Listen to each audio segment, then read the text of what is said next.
Administration United states of America में आई है, उसका क्या इकोनॉमिक आर्थिक इंपैक्ट भारतीय अर्थव्यवस्था पर पड़ने जा रहा है। सर, पहले तो 4 फरवरी 2025 को अमेरिका की सेना का एक माल ढोने वाला बड़ा विमान 104 भारतीयों को डिपोर्ट करने के लिए भारत आया। पता लगा कि उन भारतीयों के हाथ में हथकड़ियां और पैरों में जंजीरें थी, बेड़ियां बांधकर उनको लाया गया।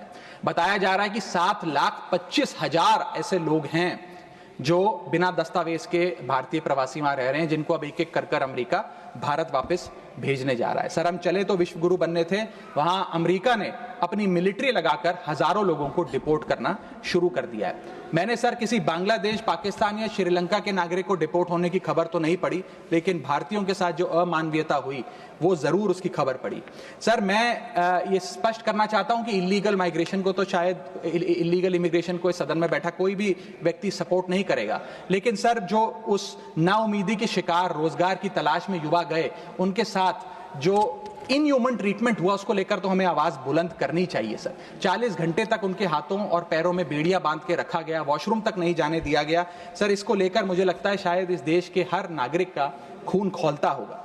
उसी के सामने इसी एग्जाम्पल के सामने हमारे पास एक और एग्जाम्पल है। इस दुनिया का एक बहुत छोटा सा देश है सर, कोलंबिया। कोलंबिया के राष्ट्रपति गुस्तावो को जब पता लगा कि अमेरिका से एक सेना का माल ढोने वाला विमान इसी प्रकार कोलंबिया के नागरिकों को जो बिना दस्तावेज के वहां पाए गए कोलंबिया छोड़ने के लिए आ रहा है, तो उन्होंने उस विमान को लैंडिंग की अनुमति नहीं दी। उन्होंने कहा कि मैं अपना विमान भेजूंगा, कोलंबिया सरकार का विमान, और पूरे सम्मानजनक तरीके से मैं अपने नागरिकों को वापस लाऊंगा। सर, वास्तव में कोलंबिया जो डटकर अमेरिका के सामने खड़ा हो गया, वो असल विश्व गुरु बना इस महीने में। तो और मैं मिनिस्टर ऑफ एक्सटर्नल अफेयर्स से भी पूछना चाहूंगा सर कि वो खुद क्यों नहीं गए इन नागरिकों को, हमारे भाइयों बहनों को रिसीव करने।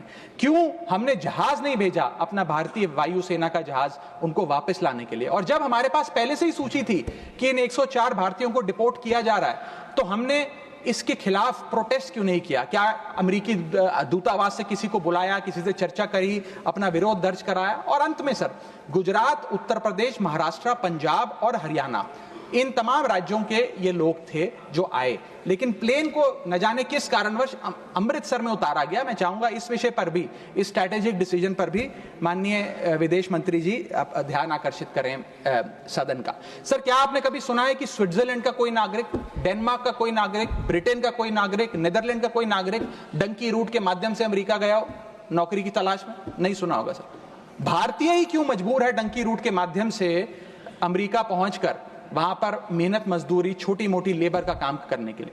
वो इसलिए सर क्योंकि इस देश में तमाम सरकारों ने हमारे देश के युवा को बेरोजगार रखा। वादा तो था सर 2 करोड़ नौकरियां देने का, लेकिन वो 2 करोड़ नौकरियां दे नहीं पाई सरकार। शायद लैक ऑफ अपॉर्चुनिटीज और अनएम्प्लॉयमेंट के चलते लोग अमेरिका जाने को मजबूर हो गए। मैं बताना चाहूंगा सर, आप इसको इस परिप्रेक्ष्य में भी देखने की कोशिश करें कि अमेरिका के सबसे पिछड़े राज्यों में एक राज्य है मिसिसिपी जो आता है। मिसिसिपी राज्य में अमेरिका की सबसे लोएस्ट पर कैपिटा इनकम है।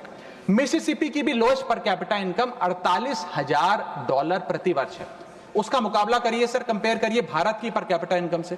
भारत की पर कैपिटा इनकम मात्र $1160 है। कहां अमेरिका की सबसे गरीब राज्य की पर कैपिटा इनकम, यानी कि साल में औसतन मिसिसिपी में रहने वाला एक आदमी $48,000 कमाता है, वहां एक भारतीय औसतन $1160 कमाता है। तो क्यों नहीं कोई बेहतर जिंदगी के लिए, ज्यादा पैसा कमाने के लिए अमेरिका जाने पर मजबूर होगा सर।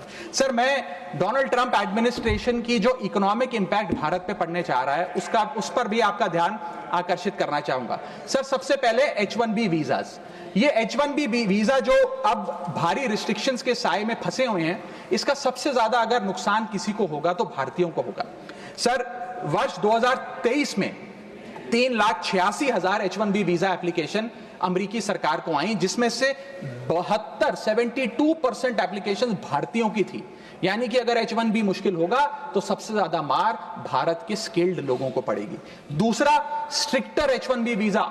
अगर स्ट्रिक्टर H1B वीजा होगा और H1B वीजा वालों के वेज में मॉड्यूलेशन करी जाएगी, उसके चलते तमाम वो कंपनियां जो भारतीयों को रोजगार देती हैं अमेरिका में, वो भारतीयों को निकाल कर लोकल अमेरिकन्स को जॉब्स देंगी, जिसके चलते एक बहुत बड़ी बेरोजगारी की फौज, हिंदुस्तानियों की फौज परेशान हो जाएगी, भारत वापस आने को मजबूर हो जाएगी। सर तीसरा पॉइंट, ट्रंप के प्रपोज्ड टैरिफ्स। ये टैरिफ्स क्या है सर जिसकी इतनी चर्चा होती है कि ट्रंप एडमिनिस्ट्रेशन टैरिफ लगाने जा रहा है, प्रपोज टैरिफ लगाने जा रहा है। उसका सरल मैं एक उदाहरण के माध्यम से आपको समझाना चाहूंगा। टैरिफ को आप एक इंपोर्ट ड्यूटी के चश्मे से भी समझ सकते हैं। मान लीजिए अमेरिका में बैठा एक बायर हिंदुस्तान के एक मैन्युफैक्चरर से एक शर्ट खरीदता है 100 रुपए की।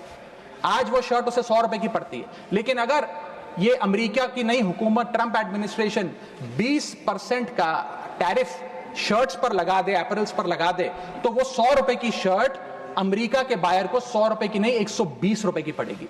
तो वो अमेरिका का बायर हिंदुस्तान से 120 रुपए की शर्ट खरीदने की बजाय 108 रुपए की, 105 रुपए की, 104 रुपए की वियतनाम, फिलीपींस और बांग्लादेश जैसे देशों से खरीदेगा। यह है टैरिफ का खेल, जिसके चलते एक्सपोर्ट्स घटेंगे, मांग घटेगी, कारखाने बंद होंगे, रोजगार जाएगा। सर पहला IT exports, Bharat 245 billion dollar का सालाना आईटी एक्सपोर्ट करता है। इसका 80% export United states of America को होता है। सबसे बड़ा प्रहार आईटी एक्सपोर्ट्स पे होगा। दूसरा, 15 से 25% यूएस टैरिफ्स इंडियन एपरल्स यानी कि टेक्सटाइल्स पर लगने जा रहे हैं, जिसका मैंने उदाहरण अभी आपको दिया। इसके चलते कॉस्ट एडवांटेज भारतीय मैन्युफैक्चरर्स की घट जाएगी, सोर्सिंग और बाइंग हिंदुस्तान से बंद हो जाएगी और करीब करीब एस्टिमेट्स बताते हैं 2 मिलियन जॉब्स भारत की टेक्सटाइल और गारमेंट इंडस्ट्री की बंद हो जाएगी, जिसमें मेरे लुधियाने, पंजाब से लुधियाने में बहुत सारे टेक्सटाइल हब्स हैं, तमिलनाडु में है, गुजरात में, उनको सबको खामियाजा भुगतना पड़ेगा। सर इसके साथ साथ propose tariffs on Indian pharmaceuticals Donald Trump administration लगाने जा रही है। आज जितने भी pharmaceutical products, generic drugs, generic दवाइयां भारत यूएस को एक्सपोर्ट करता है, उन सब पर यह इंपोर्ट ड्यूटी लग जाएगी। मैं आपको बताना चाहूंगा 40% यूएसए की जितनी खपत है उसके 40% जेनरिक दवाइयां और ड्रग्स भारत सप्लाई करता है। तो इतना बड़ा प्रहार भारत की इंडियन फार्मा इंडस्ट्री पे होने जा रहा है, जिसके चलते रेवेन्यू लॉसेस और जॉब लॉसेस होने जा रहे हैं। तीसरा point, proposed 25% US tariff on Indian auto companies. Automobile, auto parts बनाने वाली कंपनियों पर 25% की ड्यूटी लगाने जा रही है ट्रंप एडमिनिस्ट्रेशन, जिसके चलते $14 बिलियन का ट्रेड इंपैक्ट होने जा रहा है। और इसके चलते भारत में मैन्युफैक्चर हो रही ऑटोमोबाइल्स की डिमांड घटेगी, एक्सपोर्ट घटेगा, कारखाने बंद हो गए और 10 लाख से ज्यादा लोगों की नौकरियां जा सकती हैं। सर चौथा और महत्वपूर्ण पॉइंट, एक बहुत बड़ी बेरोजगारों की फौज भारत की ऑलरेडी बेरोजगार फौज में जुड़ जाएगी। पूछिए कैसे सर? सर 7,25,000 वो लोग जो बिना दस्तावेज के रह रहे हैं, जिन्हें अमेरिका कह रहा है हम भारत भेज देंगे। 1 मिलियन वो लोग जिनका ग्रीन कार्ड अभी पेंडिंग है, उनका ग्रीन कार्ड कैंसिल हो जाएगा। लाखों H1B वीजा एप्लीकेंट जिनका H1B वीजा मिलना अब नामुमकिन सा हो गया है। और उसके अतिरिक्त भारत में जो टेक्सटाइल्स, फार्मा, आईटी और ऑटोमोबाइल इंडस्ट्री है, उसमें जॉब ले ऑफ्स होंगे। यानी कि इन लाखों लोगों की एक जो अनएम्प्लॉयड लोगों की फौज भारत आकर भारत की ऑलरेडी अनएम्प्लॉयड लोगों की फौज में जुड़ जाएगी, उसको कैसे हम इस इकोनॉमिक साइकिल में रीइंटीग्रेट करेंगे, कैसे इस अनएम्प्लॉयमेंट और अंडर एम्प्लॉयमेंट का सामना करेंगे। सर मेरा आखिरी पॉइंट इस ट्रंप एडमिनिस्ट्रेशन का जो इकोनॉमिक इंपैक्ट भारत पर पड़ेगा उसके संदर्भ में है, वो ये है सर कि भारत की फॉरेन इनवर्ड रेमिटेंसेस घट जाएंगी, भारत का फॉरेक्स रिजर्व्स घटेगा।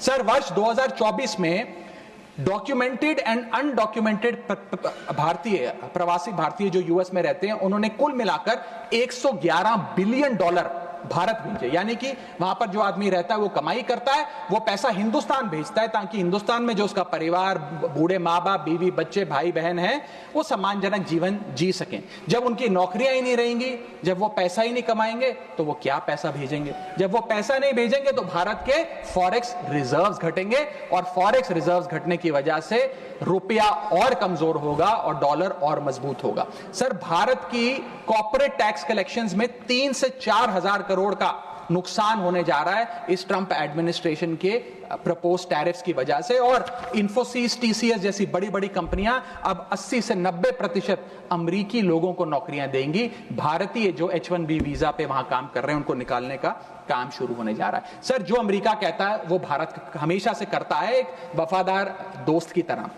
अमेरिका कहता है ईरान से कम तेल खरीदो, हम कम तेल खरीदते हैं। अमेरिका कहता है मुझसे वेपन्स खरीदो, हम डिफेंस हेलीकॉप्टर्स उनसे खरीदते हैं। अमेरिका कहता है फलाना फलाने देश पे मैंने सैंक्शन लगा दिया, इस पे रिस्ट्रिक्शंस लगा दी, इससे आप अपना व्यापार बंद कर दो, हम व्यापार बंद कर देते हैं। अमेरिका कहता है रशिया से डिफेंस एयर सिस्टम ना खरीदो, हम उसे निलंबित कर देते हैं। लेकिन उसकी इन सारी चीजों को मानने और एक वफादार दोस्त होने के नाते हमने ये चीजें मानी भी, उसके बदले भारत को मिलता क्या है सर? और सर सबसे जरूरी बात, भारत में एक बहुत बड़े वर्ग ने और खास तौर पे भारतीय जनता पार्टी के समर्थकों ने सोशल मीडिया पर कैंपेन चलाया ट्रंप को जिताने के लिए कि ट्रंप चुनाव जीत जाए। न जाने कितने ट्वीट, फेसबुक, इंस्टाग्राम, यूट्यूब पे वीडियो बना बना कर डाले कि ट्रंप जीत जाए। यहां तक कि कुछ लोगों ने तो हवन और अनुष्ठान भी किए कि डोनाल्ड ट्रंप अमेरिका के राष्ट्रपति फिर से बन जाए।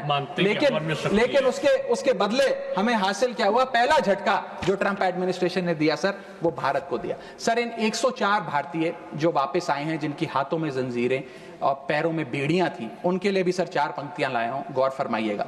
सपना था कि अमेरिका जाकर कुछ कमाएंगे, ये नहीं पता था कि ऐसे बांध कर वापस लाए जाएंगे। हाथों में हथकड़ी, पैरों में बंधी रही बेड़ियां, दर्द से टूटती और चटकती रही एड़ियां, कस के बांधा जंजीरों से जैसे कोई सामान, टपकते आंसू सुनाते हैं क्रूरता की दास्तां। सपने में भी नहीं सोचा था कि ऐसा मंजर, मगर अपनों ने ही खोप दिया पीठ में खंजर। क्या बीती होगी उन पर, ये वो ही जानेंगे, उनके जख्मों को विदेश मंत्री नहीं पहचानेंगे।